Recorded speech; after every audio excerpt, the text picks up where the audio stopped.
Okay, stop sharing. Should be good. Okay. All right. Welcome everyone to another Oakland Heritage Alliance Zoom event. Thank you for taking the time to join us, and please do support us by joining a member of the organization so we can continue doing events like this.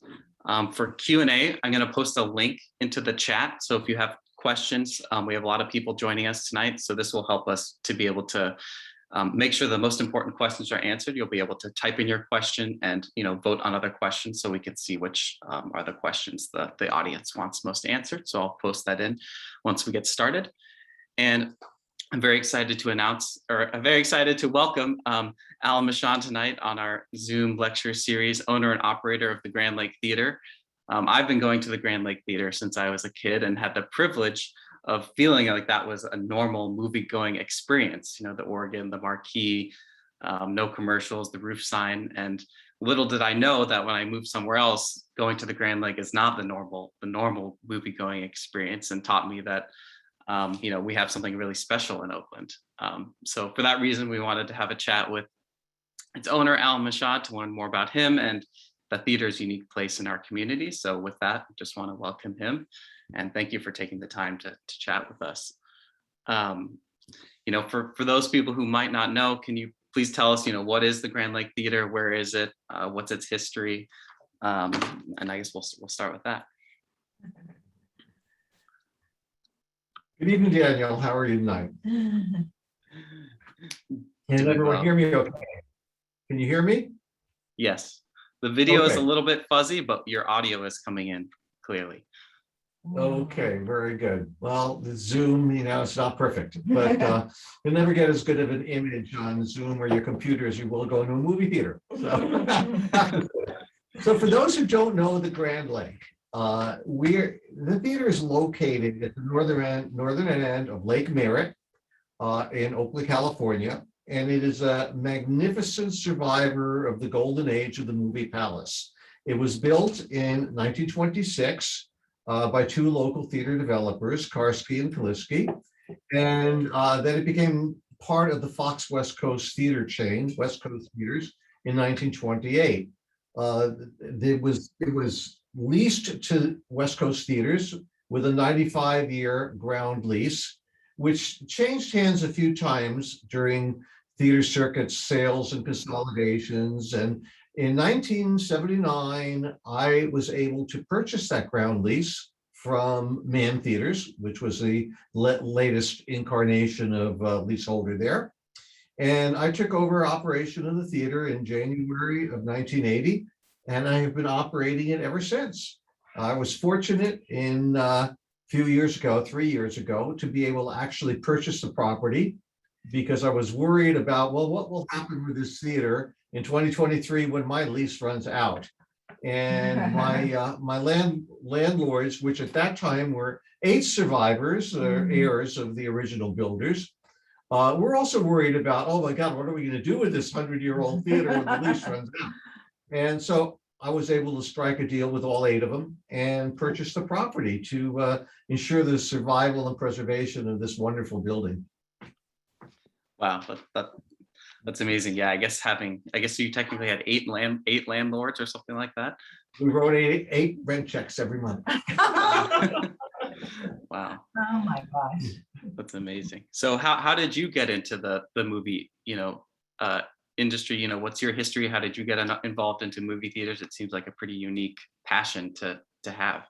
Well, I always loved theaters. I was always interested in going to the movies, and where I grew up in Stamford, Connecticut, we had 7 or 8 nice big old theaters there.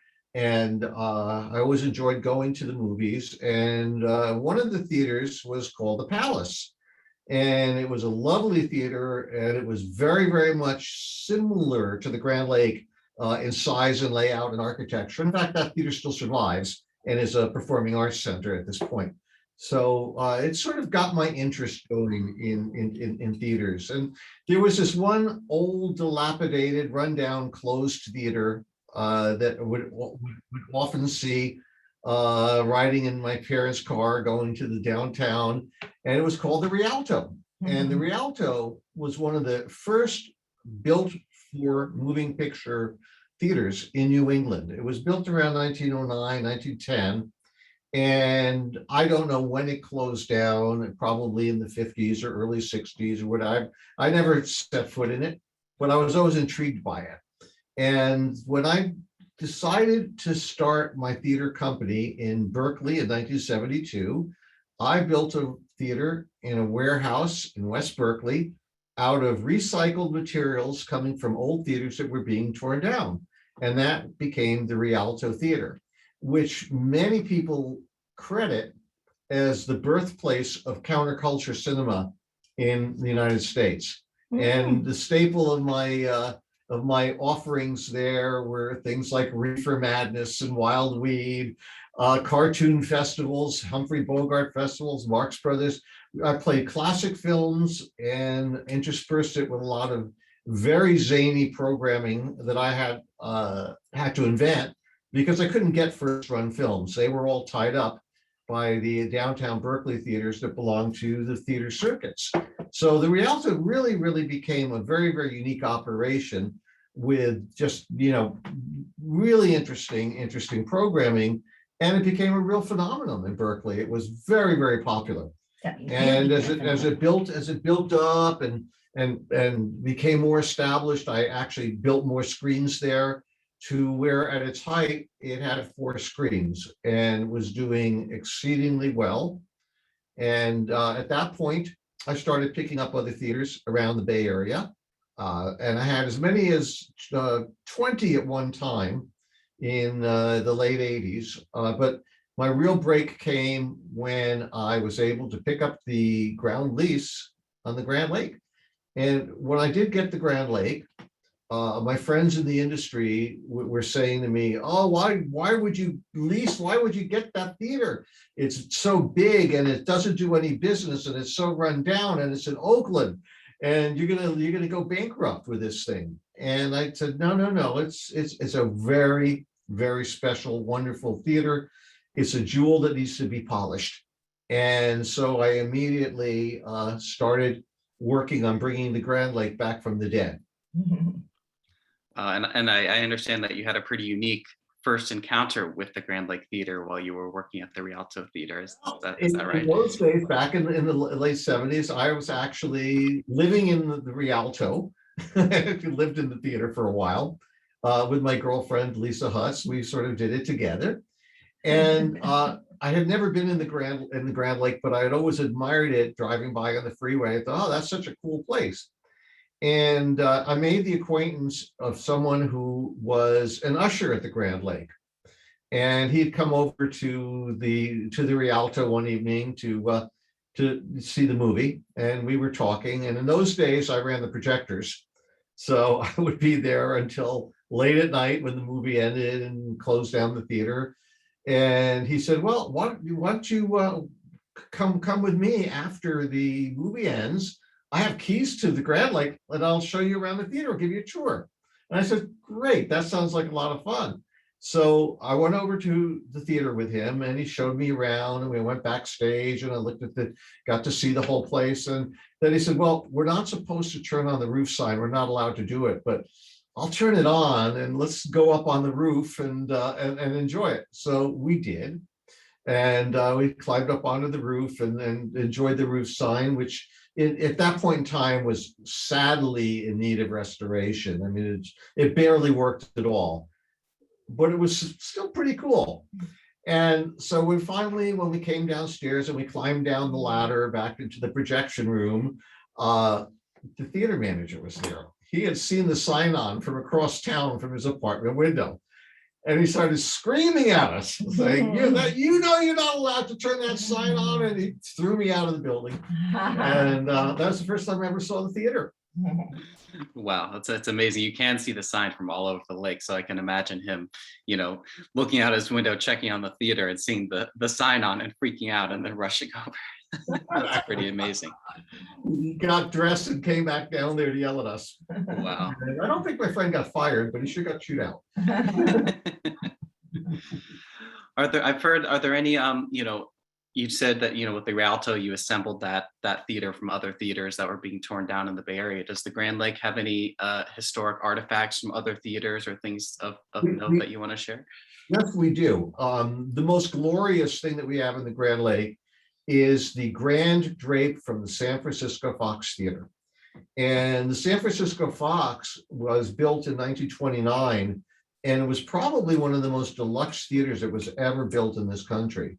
And it sadly did not survive. It was torn down in 1963 and replaced by a horrible, ugly office building, and which is really sad, because it was one of the first real preservation battles in the United States over an old building.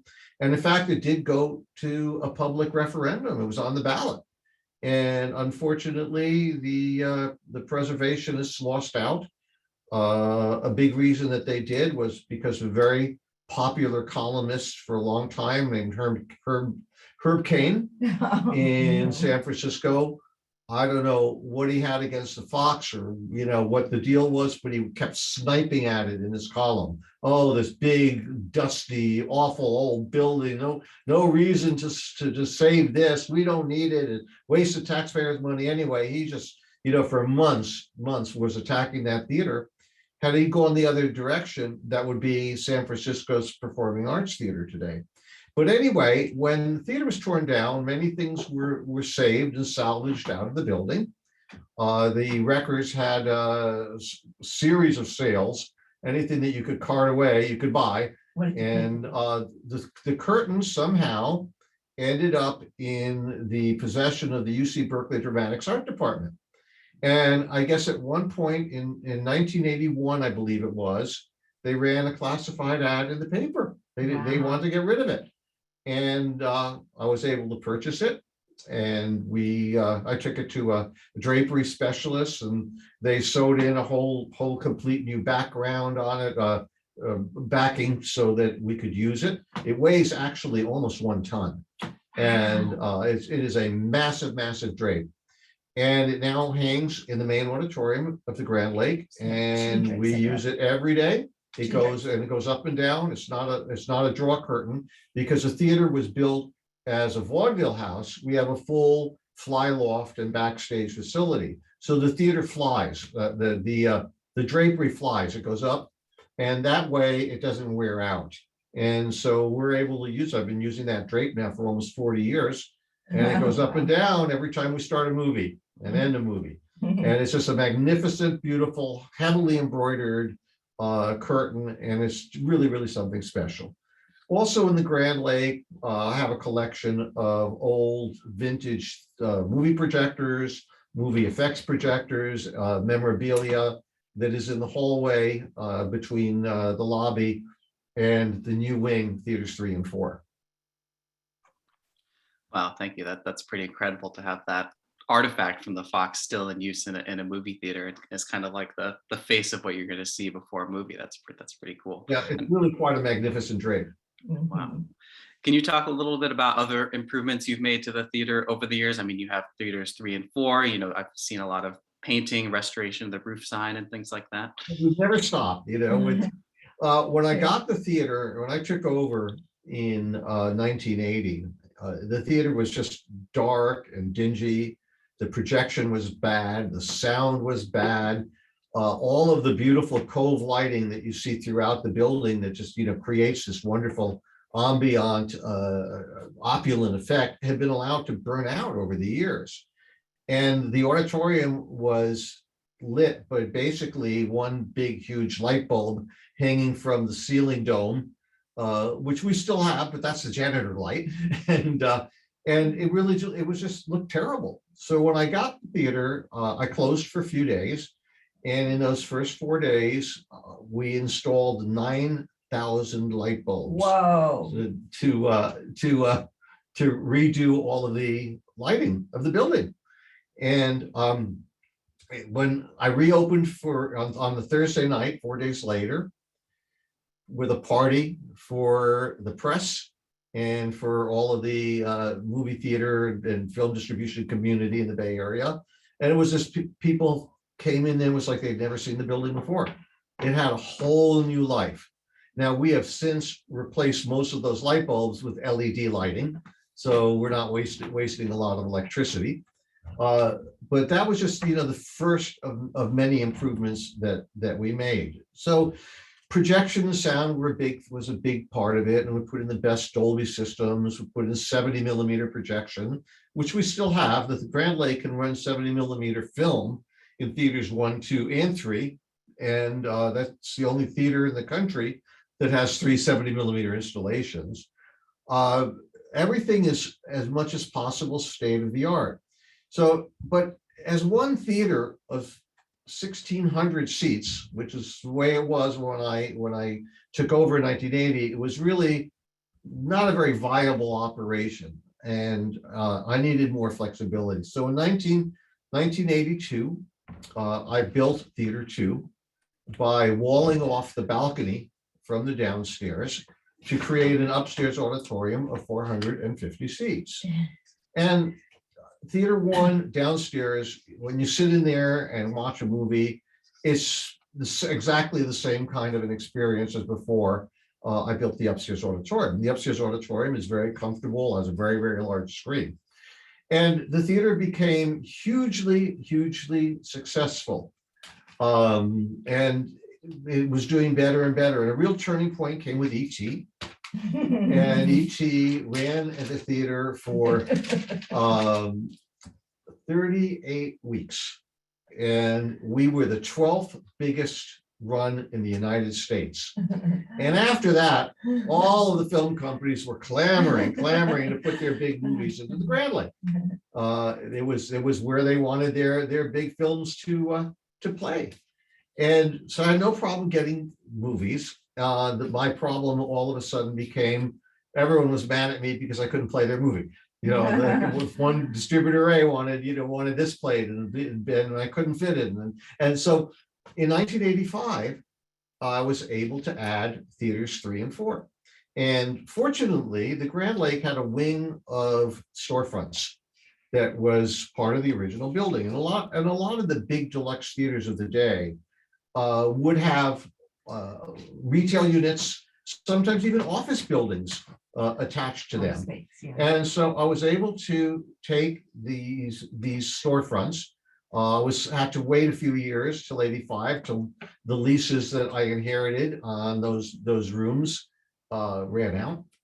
And I then designed 2 theaters in Movie Palace interiors.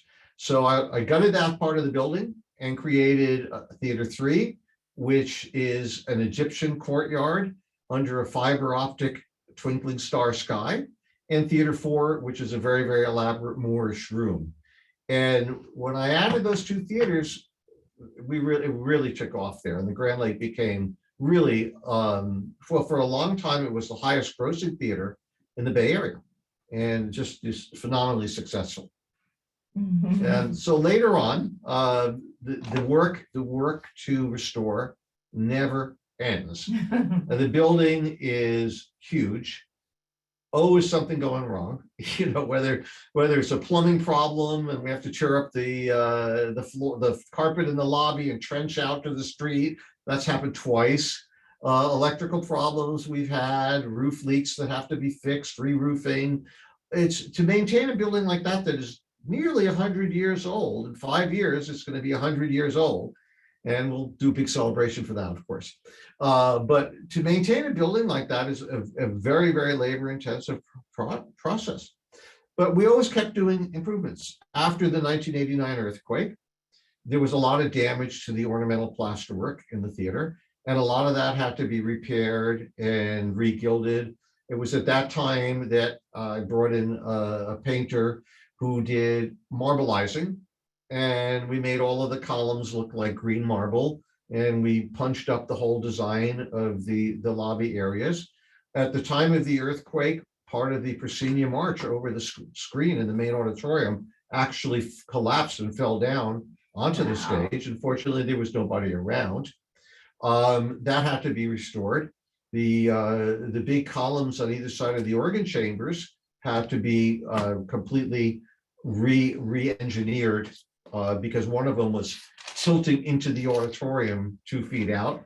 At this point today, that could never happen because of the way we built whole unistrut structures behind them and tie them all into the concrete wall system. But that was another big remodeling project that was done there. Recently, I put solar panels on the roof, and we are now green. The Grand Lake generates about 90% of the electricity that we use. And I don't know of another theater around that does that. And so we're very proud of that. Unfortunately, the timing of that wasn't good because we completed that project about 2 months into COVID. But now we're happily generating our own electricity to operate the theater. Very cool. We had a couple of questions come in. Someone asked about seismic retrofitting. Did you have to do any seismic retrofitting in the theater as a result of the earthquake? Well, we did. Well, it wasn't so much seismic retrofitting as up and reattaching plaster work that could shake loose. The building itself is like a fortress. It's all steel and concrete. And it's a very, very, very expensively well-built, well-engineered structure. And I think that, if we ever have that major earthquake, it will still stand. It probably have damage on the inside to ornamental things, but I don't think you could really shake that building down because there's so much steel in it. I mean, it really is a fortress. And so really the things that you worry about with earthquake are things falling or breaking off. And everything that became apparent there was an issue in 89 all got resolved. Yep. Very cool. We have one question from Ariana Macau from Zilani Glass about the stained glass windows in the building. Were they there when you moved in? And if not, how did you go about acquiring them and deciding where they should go? Okay, well, no, there was no stained glass in the building. As you probably know, I'm in the antique business. I operate Michaan's auctions, and I also operate the Alameda Point Antiques Fair on first Sunday of the month at Alameda Point. And one of my passions is Tiffany glass, and the window that is in the lobby, and also there's a second window in the lobby between theaters 3 and 4. Those are Tiffany windows made by Tiffany Studios in New York in the early 20th century. The landscape window that is in the lobby was originally installed in the Church of Christ Uniting in Kingston, Pennsylvania. And that church was in the early 80s. The congregation merged with another congregation, and they decided they would get rid of the old building because it needed a lot of maintenance and was expensive to heat. And so they sent their windows to Christie's. And I purchased that window in Christie's auction and installed it in the Grand Lake in 1991. And it is a magnificent example of a Tiffany landscape window. Just a beautiful piece. We have it lit with, when I originally put it in, I had light bulbs back behind it. Now we use LED panels to save electricity. And so that's one of the only places in the Bay Area you can go and actually see an actual Tiffany window. And one thing I might mention, Tiffany also did spectacular mosaics. And one of Tiffany's most important mosaic works, which was a 3-panel Today on Life of Christ installation, is now at the Lake Merritt Methodist Church at the bottom end of Lake Merritt. And it was located there, came out of a church in LA. And when that church was being demolished, the windows, the mosaics were sold to Lake Merritt Methodist and are now beautifully displayed and can be seen there. And anyone who's interested in Tiffany glass, I urge them to go visit that church and see those mosaics. They're wonderful. And then come to movies. Thank you. Yeah, we had another question come in about your other businesses. Can you talk about, you had a lot of theaters at one point and now you just operate the Grand Lake. Can you talk about that trajectory and how you got into your other businesses? Well, yeah, what happened was by the mid to late 80s, I had about 20 theaters going at one time. I had theaters all over the Bay Area. And I still had the Rialto Theater in Berkeley, and I had the North Side Theater in Berkeley, and the Fine Arts, and the Orinda Theater, and the Park Lafayette. And San Francisco had 6 or 7 theaters, and down on the peninsula had the Stanford and the Park and the Guild and the Fine Arts. But what happened was, at that time, there was sort of a real disruption in the way movies were shown and sold in the exhibition industry. We started seeing the megaplexes come in, and these big theaters would come in 8, 10, 12, 15 screens, and they basically scooped up all of the film and would prevent independent operators like myself from me being able to get significant first run films. And so it sort of pushed me out of the business. So I ended up really having to dispose of most of my theaters, and I started downsizing and downsizing. And I ended up in the mid 90s with just the Grand Lake. And at that time, it was a very challenging time because I was the victim of a restraint of trade from Jack London Cinemas. The operator of Jack London Cinemas had secretly hired the man who had been programming my theater for me and making all the deals with the film companies to sabotage me. And while Jack London was being built, he was making sure that on the day that they opened, I had no film and had no film going forward. And they actually cleared me, which meant that they put a demand into the film companies. I could not play anything they were playing. And so when that theater opened, all of a sudden, he announced that he was going to work for this other company, and all of my relationships had been damaged by him. I had no film to play. And at the same time, Jack London Cinemas, were not clearing the United Artists Theater in Emeryville, which is equidistant.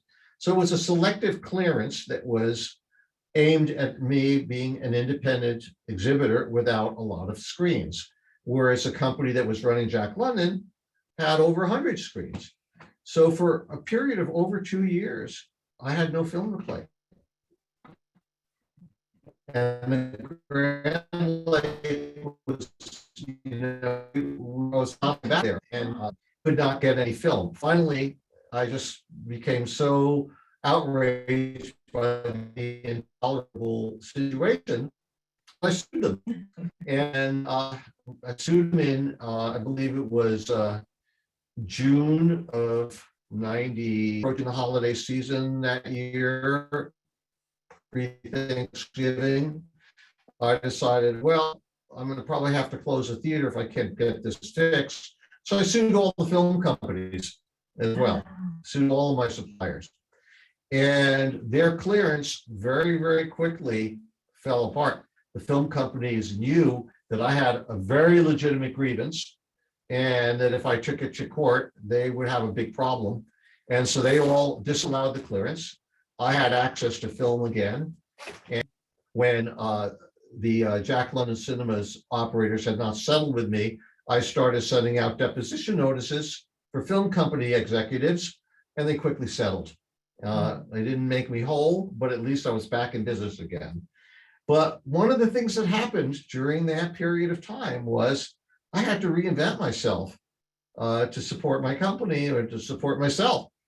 And so I had an opportunity with the closing of the Alameda Naval Air Station right on the western edge of Alameda to create a new business. And I always loved antiques. I've been an antique buff my whole life.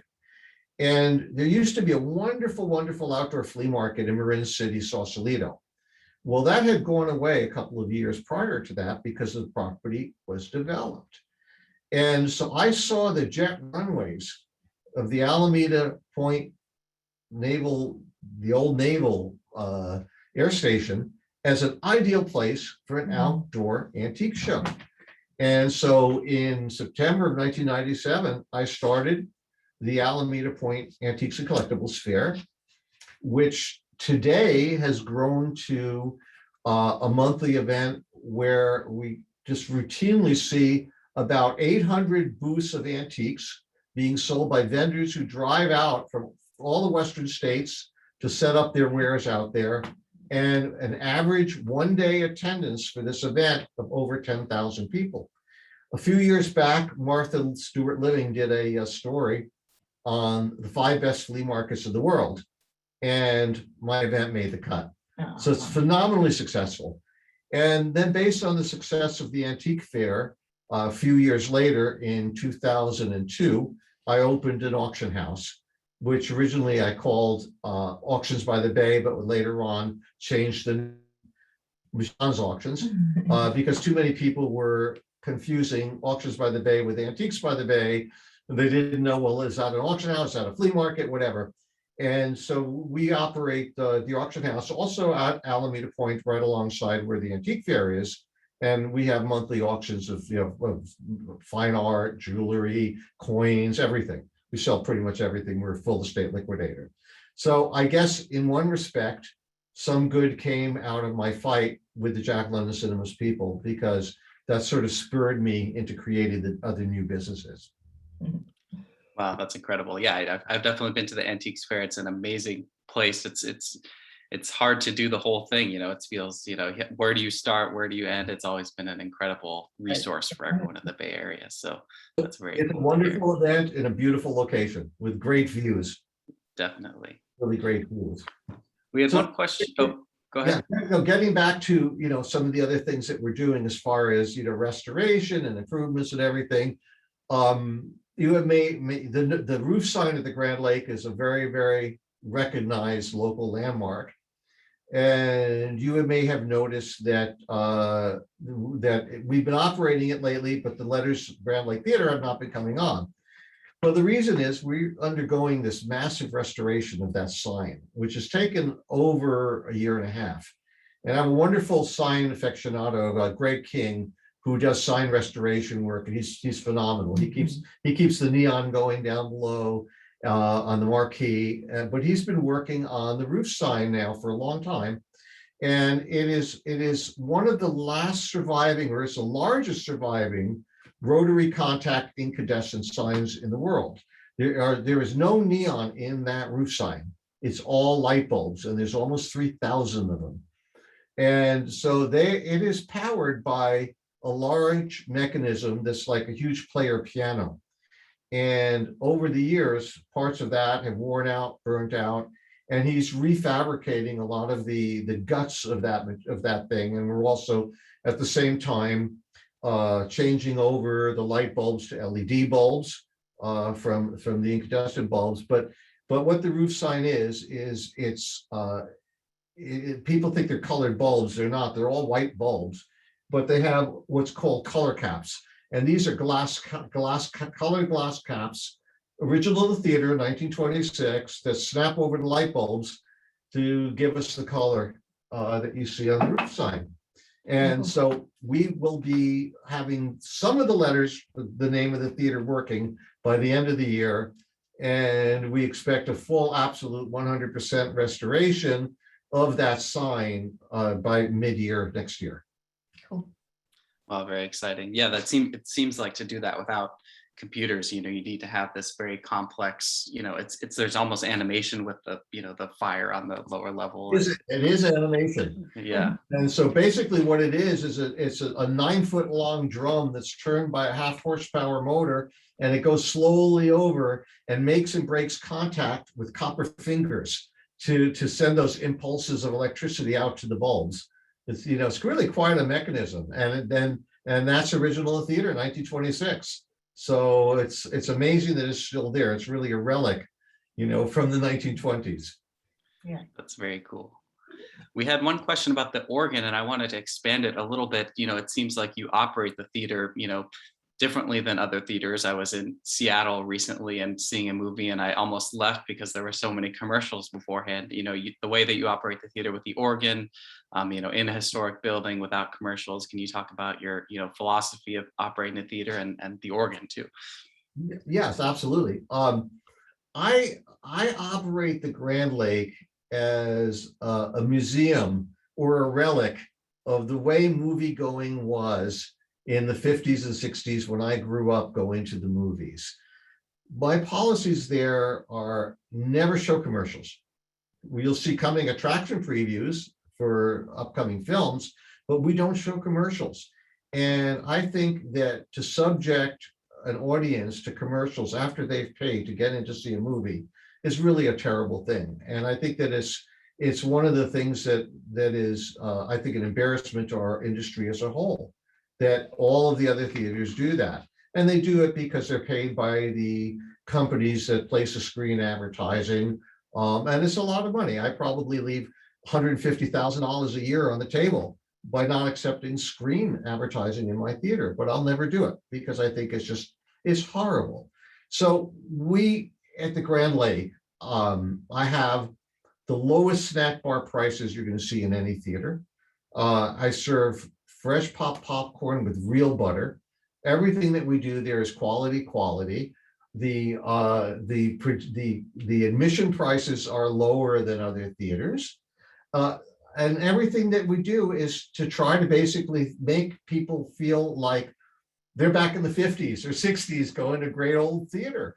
The Wurlitzer organ we installed a few years after I took over the theater. It took several years to install that instrument, and it belongs to a group of organ enthusiasts, and we basically pay to maintain it and pay to have organists come, and we run that every Friday, Saturday night before the evening shows.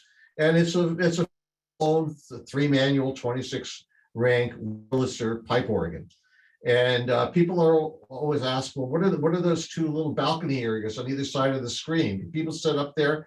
Those are organ chamber rooms. And so those rooms are filled with all of the instrumentation that drives the sound that comes out of it, because it's not an electronic instrument, it's a wind-driven instrument. So all of the instrumentation is controlled from that organ console in front of the stage, but all of the sound is made by driving the wind through the organ pipes from big blowers that are backstage on either side. It's really quite an instrument, and those instruments were pretty much standard in theaters, everywhere. And any large theater in the 20s would have had either a Wurlitzer or there's several other companies that that made the organs, but the Wurlitzer was the best. That was the king of the organ companies, and we're very proud to have that instrument in the theater, and very happy to be able to use it before the show on the weekends. Yeah, it definitely is a very special place. You got to look out for the green show times on your website to make sure you get the organ. Another question that came in is about the political statements on the marquee. I think that's another very visible and famous part of the theater, and I think a lot of people love them.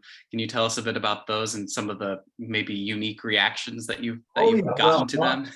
A lot of people love them and a lot of people hate them. I cannot tell you how many times I've gotten angry voice messages or letters from people who say they will never set foot in my theater again for the things I say on the marquee, hate mail, etc. But it's become sort of, a real part of the Grand Lake legend. When in 2000, and I'd never been political before, in 2000, when the so-called Supreme Court stopped the counting of votes to illegally install George Bush as our president, I just flipped out. And that afternoon, when that happened, I went over to the theater and I said, take down the titles of the film off of the marquee. And we put up, "This is America. Every vote must be counted." And it just people went crazy, and because people are so angry, so frustrated, and it was such a horrible turn in this country's history to put George Bush in the presidency instead of Al Gore. Had we had Al Gore, I don't think we would have done something about climate change and global warming. And ever since then, we've been on the wrong track in this country. But anyway, it became such a major point of support for the theater that it became a tradition. And so then over the next 20 years, I have been putting messages up on the marquee, not continually, but quite a bit. I mean, during the Bush years, always, every week, Based I would on write your- a new message and there'd be a new message there every week.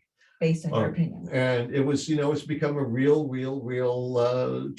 trademark of the Grand Lake. And there's a wonderful website that's maintained by our local artist, David Gans. And he's a neighborhood guy, and he's a musician too. And it's a Flickr I believe it's a Flickr website. But if you go to Google and put in Grand Lake Theater Marquee, you can find a link to his site. And he has actually posted pictures of hundreds of these messages that were put up over the years. And it's very entertaining. Thank you. We had one question come in about, you mentioned earlier that the Grand Lake could show live performances. Well, does the Grand Lake, ever have other programs that aren't movies these days? We do. Occasionally we do things like, it's been a tradition for a few years now, other than during COVID, during our shutdown, where on New Year's Eve, we have a comedy show live on stage. And we will resume that this year on New Year's Eve. It's a 10 p.m. show that brings in the new year. We have 5 or 6 comedians. And that show is put together every year by my son, Allen Michaan, who is a professional actor and comedian. And actually he has a phenomenally successful website now where it's a podcast. It's called Podcasts But Outside.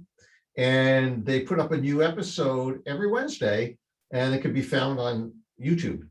And if you actually want to seek that out and you look at it, and he's done over 100 episodes. And episode 26 was done at my wedding when I got married 2 years ago. What a very entertaining one. That's episode 26. But he's had people like for a long time, they had a running joke. Wouldn't it be great if someone famous like John Hamm came and showed up at our podcast, and episode 100, John Hamm wanders over and sits down and talks with them for 20 minutes. And it's just really a great thing. So this year we do have the New Year's Eve comedy night coming back after our evening movies are over. We're working on possibly doing a comedy week or several days of straight comedy later in the month in January. And we continue to work things in from time to time. I've done a lot of political events at the theater. I've had political speakers, from across the progressive spectrum come there. Barbara Lee has used the theater several times for town hall meetings. When Hurricane Katrina happened, I teamed up with Barbara and we did a huge collection site for blankets, and clothing, and toys, and food. And we actually raised so much material that it filled 7 or 8 semi trucks were filled to the brim that were then sent off to New Orleans to help people. So I use the theater for a lot of different types of events. I do film premieres for local filmmakers, and fundraisers. And it's, people who know the Grand Lake know that a lot of interesting things do happen there besides just showing movies. Thank you. You mentioned earlier, about, some of the challenges with distribution, there and the megaplexes and things like that. And, now obviously there's streaming at home, and, you had to let go a lot of your other theaters. What do you sort of see as the, future of movies, not, the other theaters that aren't as fortunate to have the location and number of screens as the Grand Lake? What's sort of the future of other historic theaters that aren't able to operate as movie theaters? And how does streaming fit into everything as well? Well, we hate to see everybody stay home all the time. The theater is slowly building back, our momentum. I mean, certainly since we've reopened, it's not like it was before. But it's promising. It looks promising. As far as other historic theaters, in a lot of different communities around the country, people recognize the value of these buildings, and they're being restored and preserved instead of being torn down. One big advantage that the Grand Lake has over, say, a theater of the same size and scope on the East Coast is we don't have freezing cold winters. And so we don't have utility bills, heating bills in the winter of $20,000 and $30,000 like you would in a snow state. And that gives us a big advantage. And we're very lucky to have the weather that we do here in the Bay Area. But movie going in general seems to be rebounding and healthy. I would like to see, would like to see that the big multiplexes do a better job of giving the customer their money's worth, like we try to do. But I think that movie going is going to continue, because it really is the least expensive night out that you can have with a date, with your family, with your significant other, whatever. One thing I'll say about what we did with the Grand Lake when I twinned it, when I built that wall between theaters 1 and 2, it was designed to be removed. And if you're in the theater and you look at everywhere, we go up in the upstairs auditorium, and you see where that wall intersects with the sidewalls of the building, the original sidewalls, you can see that none of the original fabric of the theater was disturbed. So if the time came when the best use for that building would be a performing arts center, it's very, very easy to remove that wall and restore it back as a single auditorium. We do have a full stage facility at the Grand Lake. It was a major vaudeville house.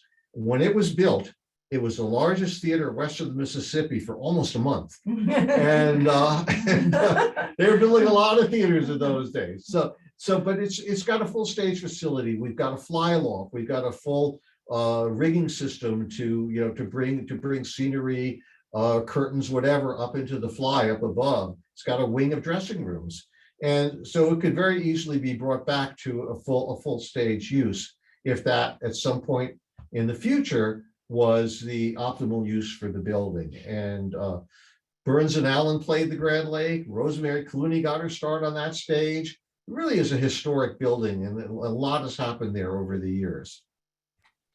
Wow. It seems like there's so many different spaces inside that people probably don't know about. Have you ever offered tours, or have people ever been able to tour some of those more hidden places of the theater?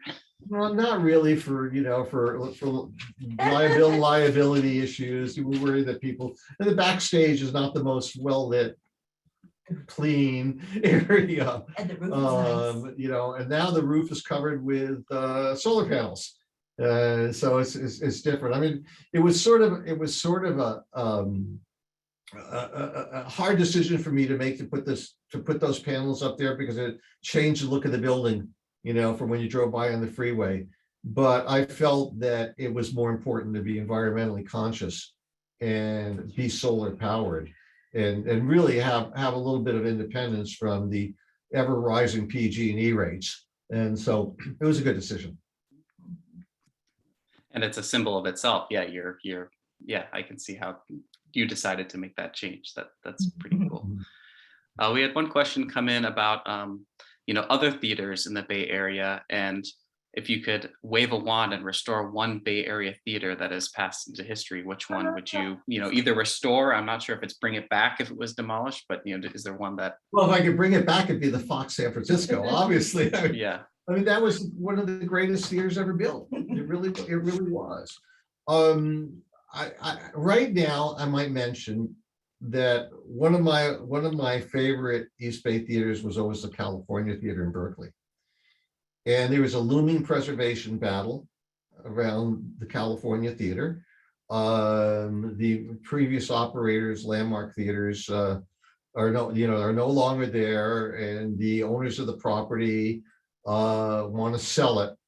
And the theater is closed, has been since the beginning of COVID. and there is the Berkeley Preservation Group. I think it's Baja, Berkeley Architectural Heritage Alliance, are looking to have it landmarked and preserved. And I had suggested to them that perhaps they should be approaching the UC Berkeley system, because it should be an auditorium that is part of the universities, because it's right there. It's, literally across the street from the edge of campus. So, I mean, that's a theater that should be preserved. I was happy to see that, the Fox Oakland is still around. I tried to reopen that theater in the mid '80s. And at the time, I actually had possession of that building for a number of months, but the company that was putting that whole project together was not a good company, and the whole thing fell apart. I did actually start the classic movie series at the Paramount to try to prove that people would actually go to the downtown Oakland to see a movie. But then later on, a few years down the road, and it became very, very successful. A few years down the road, and when I was trying to develop both the Fox and the Paramount as a downtown Oakland entertainment district, it was very, very controversial. And the management at the Paramount forced me out of my own film series and kept it going. Mhm. And I've never set foot in that building since. I'll never forgive them for that, because that was my film series. Spent a lot of money getting it going, and it was very upsetting, that they basically stole my own film series away.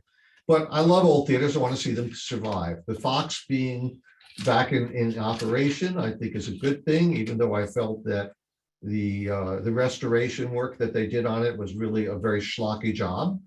When I was trying to restore the Fox and reopen it, I spent a lot of time and a lot of effort assembling and purchasing all sorts of light fixtures and interior embellishments and things that had been stripped out and removed and sold when the theater closed in the early 70s.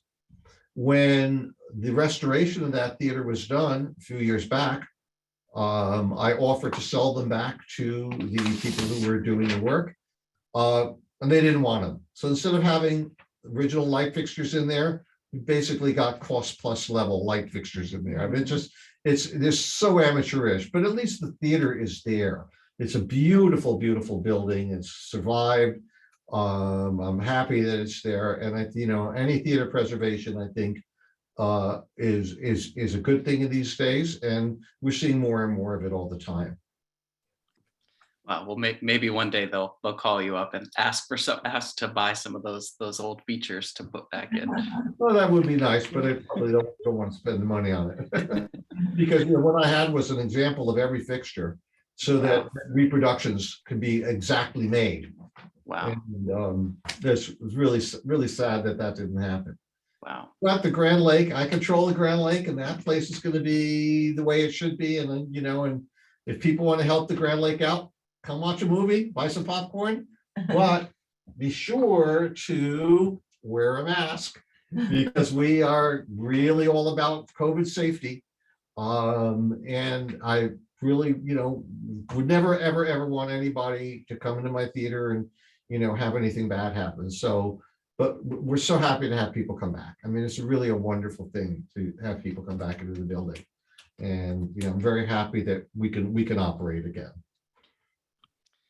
We had one question coming in about the interactivity between the neighborhood. Can you talk about, how the neighborhood helps the theater out and how the theater benefits the neighborhood, and, social and street activity, and, expanding, to the Grand Lakes impact to more Oakland and the Bay Area too. We are the anchor of the neighborhood. So, when I have a movie that's a popular movie doing really well, all the restaurants and businesses do better.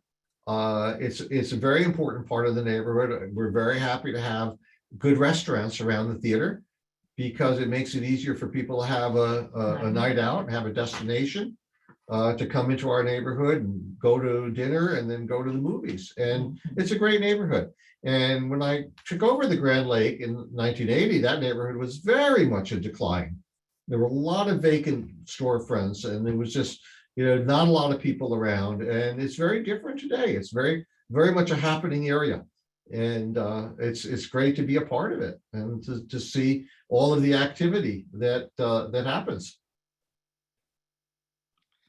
Thank you. Just have a few minutes left. I'll try to, hopefully I went through all the questions. I think there's a couple more that I need to ask before I ask some of the other. Oakland has been blessed with some great local filmmakers. And the best year that the Grand Lake ever had in all the 41 years I've been operating it was 2018, when we had 3 phenomenal films from local filmmakers play. The first and the biggest, of course, was Black Panther, which was directed by Ryan Coogler, a local Oakland man, grew up in Oakland, grew up watching movies at the Grand Lake. And Ryan's been a fabulous supporter of the theater. When Black Panther came out and he was doing press interviews around, he would say, "Oh, my favorite theater in the world is the Grand Lake. I remember seeing movies there from when I was 3 years old." And previous to Black Panther, he had Fruitvale Station, and that was a lot of the mainstream theaters didn't want to play that film. They were just somehow were worried about it. It had a terrific run at the Grand Lake. I think it was the second or third biggest in the country. Then later on in 2018, we had Sorry to Bother You, and which is Boots Riley's film. And then we had Blindspotting, which was Rafael Cassell, and another great Oakland film. It's amazing to have all of these great people coming out of Oakland making movies now and becoming so successful. And they all played the Grand Lake that year. And for Blindspotting, we had the Hollywood premiere there at the theater, and it was a very, very exciting night. And it's just, the theater just is such a vibrant part of the local community. Very true. Yeah, I remember during Blindspotting, you had the car out front with the, all the people are outside. So it was a very high energy time, which was very. And then that was, I believe, co-directed by David Diggs. The two of them did it together. And then they had a TV series. I think it was on Stars or something based on that. And it's great to see Oakland. But I remember one of the great moments in with Black Panther. When Black Panther opened, there were so many people. We had on 3 screens, selling out every single performance every day. It was the highest 1 week gross ever had in the theater's history. And it was such a thrill, to see those filled audiences at the Grand Lake. And the beginning of the film, where they zoom in from outer space on the United States, and then they zoom in on Oakland, and it says Oakland, California, and the crowd would go crazy. They just loved that. It was just, it was great. And the first night that the picture opened, Ryan came out on stage and thanked everyone for coming to the Grand Lake to see his movie. And that was a real great moment. Wow. We also had a shout out for Eastside Sushi. I remember seeing that and then going to the nearby sushi place to get that. I think they had the roll too. So that was another. Yeah, that was they were right down the street, and that film played for, I don't know, 4 or 6 weeks. It was a very good run. Cool.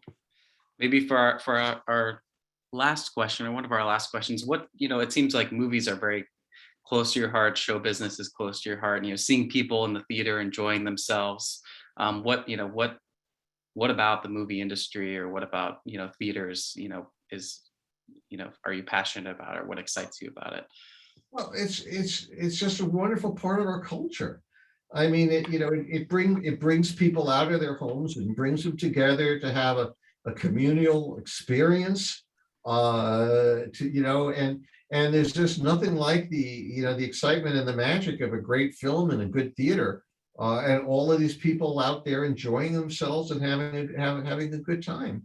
If it's a scary film, it makes you more scared. If it's a thrilling film, it makes you more thrilled. If it's a comedy, you laugh more because everyone else around you is laughing.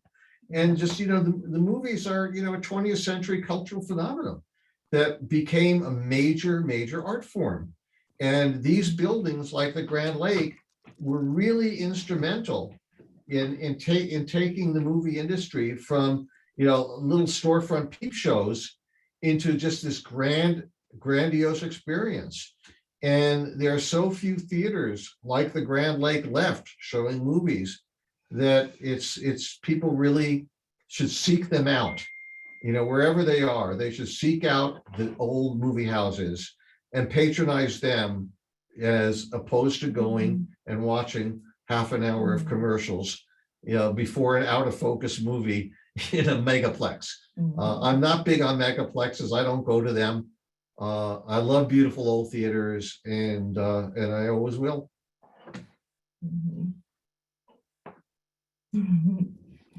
Thank you. I definitely resonate with that, and definitely avoid the megaplexes as well. They not a great place to see a movie.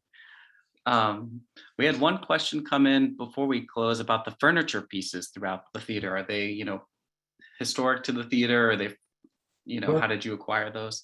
The big couch that is to the left of the snack bar in the main lobby was in the Seattle Paramount Theater originally.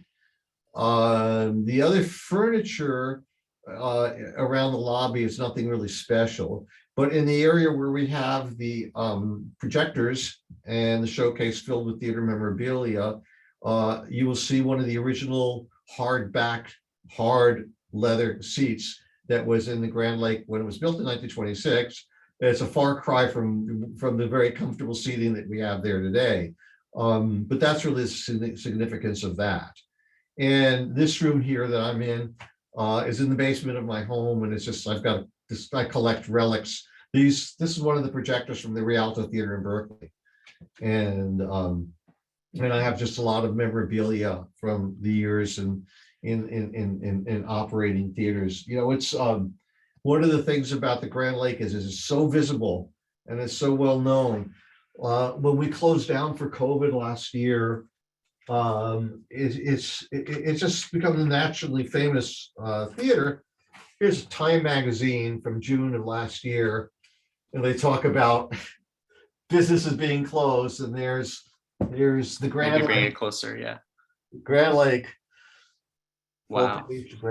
Time magazine. So it's a very much a nationally famous building, and really it's just near and dear to the hearts of so many people. Thank you. I feel honored and privileged to have been able to operate it for the last 41 years. Yes. That's amazing. Yeah. I definitely sense that you feel like a steward of the building, and you want to keep it going, and you care about it a lot. So that's great for everyone to hear, I'm sure. Is there anything else that you want, before we close, any last closing thoughts that you want to share with anyone, or anything I didn't ask about that would be helpful to share? Come to the movies.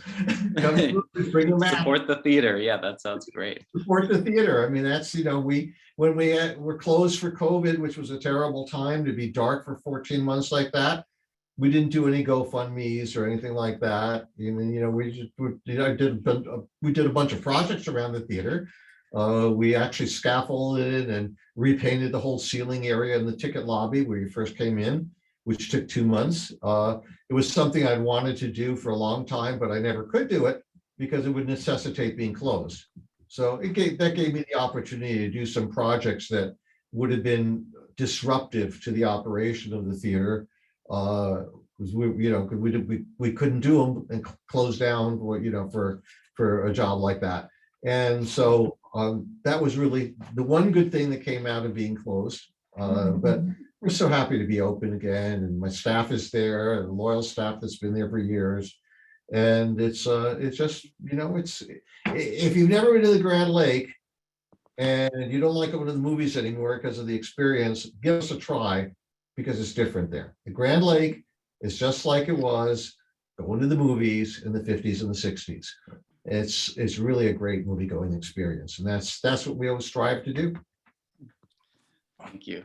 I definitely agree with that, and I personally avoid going anywhere else. So I think let's all support the theater and keep it going, and it's definitely a jewel of Oakland. And thank you for all your work on it and keeping it going. So appreciate you taking the time, and thank you for sharing your thoughts and memories with us. So My pleasure. Thank you. Robert. See you at the movies. see you all at the movies. Yeah, maybe we can all go to the theater together. Hey. All right. Good night, everybody. We'll send some emails out about our future events. And, as always, support the Grand Lake, support Oakland Heritage Alliance, and we'll see you next time. Hey, good night.